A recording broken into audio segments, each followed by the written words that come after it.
Affirmation എന്ന് പറഞ്ഞാൽ നമ്മളിപ്പം നെഗറ്റീവാണ്, അല്ല നമുക്ക് ജീവിതത്തിൽ ഈ പ്രതീക്ഷിച്ച റിസൾട്ട് കിട്ടുന്നില്ല, ജീവിതത്തിൽ എന്നാ പറഞ്ഞാൽ നമ്മൾ വർക്ക് എടുക്കുന്നു, റിസൾട്ട് കുറയുന്നു. നമ്മൾ മൈൻഡ് ഒന്ന് ഷിഫ്റ്റ് ചെയ്യണം. ആ മൈൻഡിനെ ഷിഫ്റ്റ് ചെയ്യണമെങ്കിൽ ഫോഴ്സ്ഫുള്ളിയാണ് ഷിഫ്റ്റ് ചെയ്യാൻ പറ്റുള്ളൂ. ആ ഫോഴ്സ്ഫുള്ളി ഷിഫ്റ്റ് ചെയ്യുന്നതിന് നമുക്ക് ഒരു വാക്കിലൂടെ മൈൻഡിനെ ഷിഫ്റ്റ് ചെയ്യാം. കോൺസ്റ്റന്റ് ഫ്ലോ വേണമെന്ന് പറഞ്ഞില്ലേ, തുടർച്ചയായിട്ട് ഒരേ വാചകം പറഞ്ഞുകൊണ്ടിരുന്ന മൈൻഡ് ഏറ്റെടുക്കും. അതിനെയാണ് അഫർമേഷൻ എന്ന് പറയുന്നത്. എക്സാമ്പിൾ, നമ്മുടെ കഴിവ് ഉപയോഗിക്കാൻ പറ്റുന്നില്ല, നമ്മളൊരു 10% കഴിവ് ഉപയോഗിക്കാൻ പറ്റുന്നുള്ളൂ. അപ്പോൾ ഏത് അഫർമേഷൻ ഉപയോഗിക്കാം? ഇതിന്ന് മനസ്സിലാക്കി ഏറ്റവും ടിസ്റ്റാണ് കേട്ടോ, ഏറ്റവും മെയിൻ പോയിന്റാണ്. നിങ്ങളുടെ 10% ഔട്ട്പുട്ട് നിങ്ങൾക്ക് ഇപ്പോൾ ഉള്ളൂ. നിങ്ങൾ ബിസിനസ് തുടങ്ങി തന്നെ നടക്കുമോ? നിങ്ങളൊരു ജോലി കയറി, നിങ്ങളെ കൊണ്ട് ഒന്നിനും കൊള്ളില്ല, ആ കമ്പനിക്ക് ഒരു ഗുണവും ഇല്ല. എന്ത് ചെയ്യും? നിങ്ങൾക്ക് ആഗ്രഹമുണ്ട് വർക്ക് ചെയ്യണമെന്ന്, പക്ഷെ എന്തോ നിങ്ങളുടെ മനസ്സുകൊണ്ട് ഒരു വയ്യായ്മയും പ്രശ്നവും കാരണമൊക്കെ നിങ്ങൾക്ക് ചെയ്യാൻ പറ്റുന്നില്ല. ഔട്ട്പുട്ടിൽ നിങ്ങൾ ഭയങ്കര ഹാർഡ് വർക്ക് കൊണ്ട് റിസൾട്ട് കൊടുക്കാൻ പറ്റുന്നില്ല. മൈൻഡിൻ്റെ എന്തോ ഒരു ഇഷ്യൂ ആണ്. ഫോക്കസ് ഇല്ല, ശ്രദ്ധയില്ല, നിങ്ങൾ അലസനാണ്, ഡിസിപ്ലിൻ ഇല്ല, സമയത്ത് ഒരു സ്ഥലത്ത് ചെല്ലില്ല, കുറേ എത്ര വേണമെങ്കിലും ഇഷ്യൂ എടുക്കാം. ഇതിനെ നമുക്ക് മാറ്റാം. ഓരോ സാധനത്തിനായിട്ട് പിടിക്കണം. ഓരോ സാധനത്തിനായിട്ട് പിടിച്ചിട്ട് എന്ത് ചെയ്യണം? നിങ്ങളുടെ ആ ഇഷ്യൂ ശരിയാക്കുന്നതിനുള്ള ഒരു വാക്ക് അവിടെ പോസ്റ്റ് ചെയ്യണം. ഞാൻ ശരിയാവുമെന്ന് പറഞ്ഞാൽ മതി. ഞാൻ ശരിയാവും, ഇല്ല ശരിയാവില്ല എന്ന് മനസ്സ് പറയും. ഇല്ല ഞാൻ ശരിയാവും. വീണ്ടും മനസ്സ് പറയും നീ ഒരിക്കലും ശരിയാവാൻ പോകണമെന്ന് പറയും. ഇല്ല ഞാൻ ശരിയാവും. വീണ്ടും മനസ്സ് പറയും ഒരിക്കലും നടക്കില്ല. വീണ്ടും നമ്മൾ പറയുന്നത് ശരിയാവും. അപ്പോൾ എന്ത് പറഞ്ഞാലും നമ്മൾ ശരിയാകും എന്നാണ് പറഞ്ഞുകൊണ്ടിരിക്കണേ. അതായത് നിങ്ങൾക്ക് എവിടെയാണ് ഇഷ്യൂ എന്ന് മനസ്സിലാക്കിക്കേ. നിങ്ങൾക്ക് ഒരു കാര്യം ചെയ്ത് പൂർത്തിയാക്കാൻ പറ്റുന്നില്ലേ, ഏത് അഫർമേഷൻ ഉപയോഗിക്കും? നിങ്ങളൊരു കാര്യം പകുതി വഴി ഇട്ടിട്ട് പോവുക. ഇല്ലെങ്കിൽ വീട്ടിൽ നിങ്ങൾക്ക് സന്തോഷമായിട്ട് പെരുമാറാൻ പറ്റുന്നില്ല, നിങ്ങൾ ദേഷ്യക്കാരനാണ്, ഏത് അഫർമേഷൻ ഉപയോഗിക്കും? നിങ്ങളുടെ ഉള്ളിൽ പകയുണ്ട്, വീട്ടിൽ നമ്മൾ ദേഷ്യക്കാരനാണെന്ന് വെച്ചോ, വീട്ടിൽ നമുക്ക് സന്തോഷമായിട്ട് നമ്മൾ കാരണം വീട്ടിൽ സമാധാനക്കേടാ, ഞാനൊന്ന് പോയാൽ മതി എന്നായിരിക്കും വീട്ടിൽ ഒരു പോയി കഴിഞ്ഞാൽ സമാധാനം, എൻ്റെ വൈകുന്നേരം വരെ സമാധാനമായിട്ടിരിക്കാമല്ലോ. അത് മാറ്റാൻ തന്നെയുണ്ട്. എന്ത് അഫർമേഷനാണ് ഉപയോഗിക്കുന്നത്? ഇദ്ദേഹത്തിന് ദേഷ്യം മാറ്റണമെന്ന് അതിയായ ആഗ്രഹമുണ്ട്, പക്ഷെ വർഷങ്ങളായിട്ട് ഈ ദേഷ്യം ഇങ്ങനെ കിടന്നിട്ട് ഞാൻ എൻ്റെ ദേഷ്യത്തെ നിയന്ത്രിക്കുന്നു എന്ന് പറഞ്ഞാൽ ശരിയാണോ? അപ്പോൾ എന്ത് സംഭവിക്കും? കുറച്ച് നീണ്ടെന്നോർത്ത് കുഴപ്പമില്ല കേട്ടോ, ഷോർട്ട് ആൻഡ് സിമ്പിൾ ആയിരിക്കണം. പക്ഷെ നമുക്ക് ആ പ്രത്യേക കാര്യം ഉണ്ടെങ്കിൽ അത് ആ രീതിയിൽ പറയാം. അല്ല, വീട്ടിൽ ഞാൻ എല്ലാവരോടും സ്നേഹത്തോടെ പെരുമാറുന്നു, കൊടുക്കാം അത്രയും. വീട്ടിൽ നിന്നുള്ള സ്പെസിഫിക്കാണ്, സ്നേഹം ഇത് സ്പെസിഫിക്കാണ്, പെരുമാറുന്നു സ്പെസിഫിക്കാണ്. നമ്മൾ ചിന്തകൾ ഒരിക്കലും പടരാൻ സമ്മതിക്കരുത്. അതായത് പടർന്നു പോകാൻ സമ്മതിക്കരുത്. ഒരു ചാനലിൽ കൂടെ വിടണം. നമുക്ക് ഈ കണ്ടിന്യൂസ് ടെൻസ് ഉപയോഗിക്കുന്ന എവിടെയാണെന്നറിയോ? ഒരു ചാൻസും ഇല്ല, ഒന്നുമില്ല നമ്മുടെ കയ്യിൽ. അപ്പം നമ്മൾ ആയിക്കൊണ്ടിരിക്കുന്നു, പണം എന്നിലേക്ക് വന്നുകൊണ്ടിരിക്കുന്നു, ഒന്നുമില്ല നമ്മുടെ കയ്യിൽ. നമ്മൾ കുറച്ച് സെറ്റായി, നാളെ എനിക്ക് 1 ലക്ഷം രൂപ വേണമെങ്കിൽ പണം വന്നിരിക്കുന്നു, ട്യൂൺ മാറി, നമ്മുടെ ആവശ്യത്തിൻ്റെ ട്യൂൺ മാറി. എന്താണ്? അവിടെ പണം വന്നുകൊണ്ടിരിക്കുന്നു. ആ സോഫ്റ്റ് ടച്ച് അല്ല വേണ്ടേ, അവിടെ എനിക്ക് പണം വേണം, എനിക്ക് കിട്ടിയേ പറ്റൂ. അല്ല, അവിടെ ഒരു സ്റ്റാൻഡായി. വലത് കൈ നിങ്ങൾ ഐസിൽ മുക്കി വെക്കുന്നതായിട്ട് കാണാം, ഇടത് കൈ ചൂടുവെള്ളത്തിൽ. വലത് കൈ ഐസിൽ, ഇടത് കൈ ചൂടുവെള്ളം, വലത് കൈ ഐസിൽ, ഇടത് കൈ ചൂടുവെള്ളം. വലത് കൈ തണുക്കുന്നു, തണുത്ത് മരയ്ക്കുന്നു,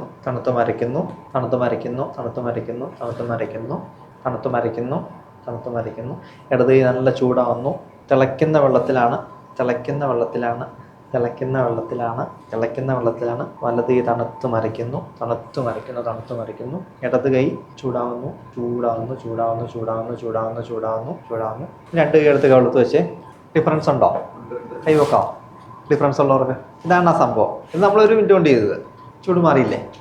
ഡിഫറൻസ് ഉള്ളതെന്ന് കൈ വയ്ക്കേ. ഈ കോൺഷ്യസ് മൈൻഡിൽ നിന്ന് പെട്ടെന്ന് നമുക്ക് കമാൻഡ് എടുക്കാൻ പറ്റിയില്ലെങ്കിൽ സബ് കോൺഷ്യസിലേക്ക് പോയെങ്കിലേ കൈ തണുക്കുള്ളൂ.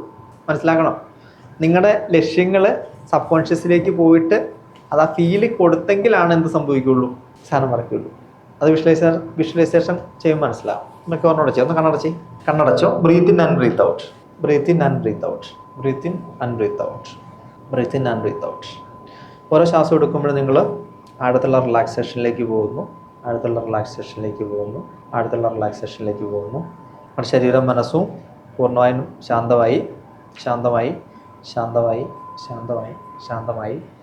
നിങ്ങളുടെ കാലിലേക്ക് ഒരു ബക്കറ്റ് നിറയെ സൂപ്പർ ഗ്ലൂ ഒഴിക്കുന്നതായിട്ട് മനസ്സിൽ കാണുക. കാലിൻ്റെ ചുവട്ടിലേക്ക് ഒരു ബക്കറ്റ് നിറച്ച് സൂപ്പർ ഗ്ലൂ ഒഴിക്കുകയാണ്.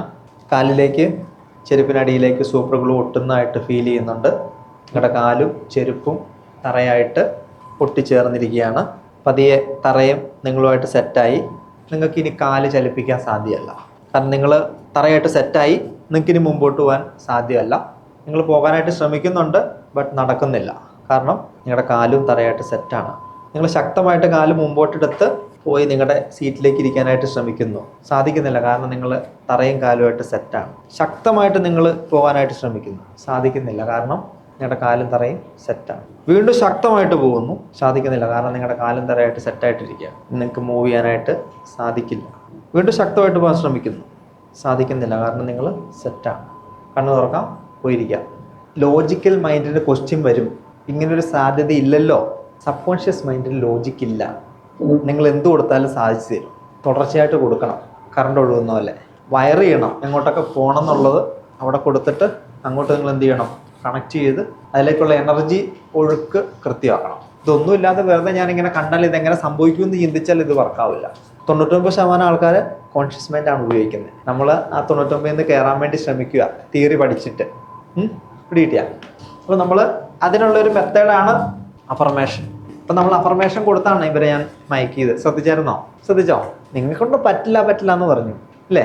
നിങ്ങൾ പറ്റില്ല, നടക്കില്ല നിങ്ങളെ കൊണ്ട്. പിന്നെ നടക്കില്ല. ആ സബ് കോൺഷ്യസിലാണ് പറഞ്ഞത്. ശ്രദ്ധിച്ചോ? സബ് കോൺഷ്യസ് ലെവലിൽ പോയിട്ട് അവരുടെ സബ് കോൺഷ്യസ് മൈൻഡ് ഓപ്പൺ ചെയ്തു. എന്നിട്ട് ആ മൈൻഡിനകത്തേക്ക് ഇട്ടു. പറഞ്ഞു നിങ്ങളെ കൊണ്ട് ഇനി മൂവ് ചെയ്യാൻ സാധ്യമല്ല. അവർക്ക് ബോധമില്ല, ബോധം നഷ്ടപ്പെട്ടു ഇല്ലേ? ബോധമില്ലല്ലോ. ബോധം നഷ്ടപ്പെട്ട് എങ്ങനെ പോവും? പിന്നെ പോകാൻ പറഞ്ഞിട്ട് കേൾക്കുന്നില്ല. ബോധം വന്നപ്പോൾ എന്ത് നോക്കിയിട്ടാണ് പോയത് അല്ലേ? അപ്പോൾ അത് ശ്രദ്ധിക്കണം. നിങ്ങൾ ഏതെങ്കിലും നെഗറ്റീവ് കമാൻഡാൽ തളയ്ക്കപ്പെട്ടിട്ടുണ്ടോ? മുമ്പോട്ട് പോകാൻ പറ്റാതെ നെഗറ്റീവ് കമാൻഡാൽ നിങ്ങൾക്ക് കാല് പറിക്കാതെ എവിടെയെങ്കിലും നിങ്ങൾ സ്റ്റക്കായിട്ടിരിപ്പുണ്ടോ? സബ് കോൺഷ്യസ് ലെവലിൽ ഉണ്ടോ? ഇത് നിങ്ങൾ ശ്രമിക്കണ്ടേ? ഇങ്ങനെ എന്തോ കാര്യങ്ങളൊന്നും നടക്കണില്ല, ഞാൻ നോക്കി ശ്രമിച്ചാരെന്ന് പറയും, നടക്കുന്നില്ല. അങ്ങനെയുണ്ടോ? ഉണ്ടെങ്കിൽ അതും തിരിച്ചറിയണം. ഓക്കെ. അപ്പോൾ ഉചിതമായ സ്ഥിരീകരണങ്ങൾ, അഫർമേഷൻ, നിങ്ങൾക്ക് ആപ്റ്റായിട്ടുള്ള അഫർമേഷൻ നിങ്ങൾ തിരഞ്ഞെടുക്കണം. നിങ്ങളുടെ ലക്ഷ്യങ്ങളോടും അഭിലാഷങ്ങളോടും പ്രതിനിധിക്കുന്ന സ്ഥിരീകരണങ്ങൾ തിരഞ്ഞെടുക്കുക. അപ്പോൾ ഈ മാനിഫെസ്റ്റേഷൻ പവർ കൂടുന്നതിനുള്ള അഫർമേഷൻ എങ്ങനെയാണെന്നറിയാം? ഞാൻ എന്ത് തീരുമാനിച്ചാലും അത് സാധിക്കും, നടക്കും. ഞാൻ എന്ത് തീരുമാനിച്ചാൽ അല്ലേ? ഞാൻ ആഗ്രഹിക്കുന്ന എന്തും ഞാൻ നേടും. മറ്റേ എന്നാ രാവിലെ പറഞ്ഞ എന്നാ എന്നെ കൊള്ളില്ല എന്ന് നാം പറഞ്ഞുകൊണ്ടിരിക്കുക. എൻ്റെ ജീവിതം ഇങ്ങനെയൊക്കെ ആയി, ഇനിയെങ്കിലും ഒന്ന് തീർത്ത് അവസാനിച്ച്. ഈ ക്ലാസ് അറ്റൻഡ് ചെയ്തതിന് ശേഷം ഇപ്പം നേരത്തെ സാറ് ഒരു വാക്ക് പറഞ്ഞു, ആത്മവിശ്വാസം. ഈ ആത്മവിശ്വാസം വർദ്ധിപ്പിക്കുക എന്നുള്ള ഒറ്റൊരു ഉദ്ദേശമാണ് ഇതിനകത്ത് മെയിനായിട്ട്. നമ്മൾ ആത്മവിശ്വാസത്തോടെ എന്ത് പ്രവൃത്തി ചെയ്ത് കഴിഞ്ഞാലും സംശയിച്ച് നിൽക്കാൻ ഒരിട വന്നു കഴിഞ്ഞാൽ നമ്മൾ പുറകോട്ട് പോകും, ഉറപ്പായിട്ട് പോകും. ഞാനും അങ്ങനെ കുറച്ച് സംശയിച്ചൊക്കെ നിന്നൊരു മനുഷ്യനാണ്. അങ്ങനെ ഈ ക്ലാസ് അറ്റൻഡ് ചെയ്തു. യാദൃച്ഛികമായിട്ടാണ് ഇങ്ങനെ പത്രത്തിൽ കണ്ടിട്ട് ഞാൻ ക്ലാസ് അറ്റൻഡ് ചെയ്തു. അതിൻ്റെ അകത്ത് എനിക്ക് കിട്ടിയ ആത്മവിശ്വാസം എന്ന് പറഞ്ഞാൽ ചില്ലറയൊന്നുമല്ല. അതുകൊണ്ട് എനിക്കിനി എന്ത് പ്രശ്നം വന്നു കഴിഞ്ഞാലും ഞാൻ നേരിടും. എന്നെക്കൊണ്ട് ശാരീരികമായിട്ടൊക്കെ എനിക്ക് അത്ര ആരോഗ്യമൊന്നും ഇല്ലെന്നൊക്കെ പറഞ്ഞു കഴിഞ്ഞാലും മനസ്സുകൊണ്ട് ഞാൻ നേരിടും എന്നുള്ളൊരു നല്ലൊരു ആത്മധൈര്യമാണ്. ഇതൊന്നുമില്ലാതിരുന്ന വണ്ടി മേടിക്കാൻ ലോൺ കിട്ടില്ലാത്ത അവസ്ഥയിൽ നിന്നാണ് ഇപ്പോൾ ഇപ്പം ഇരിക്കുന്ന വണ്ടി ഞാൻ റെഡി ക്യാഷ് കൊടുത്ത് മേടിച്ചാണ്.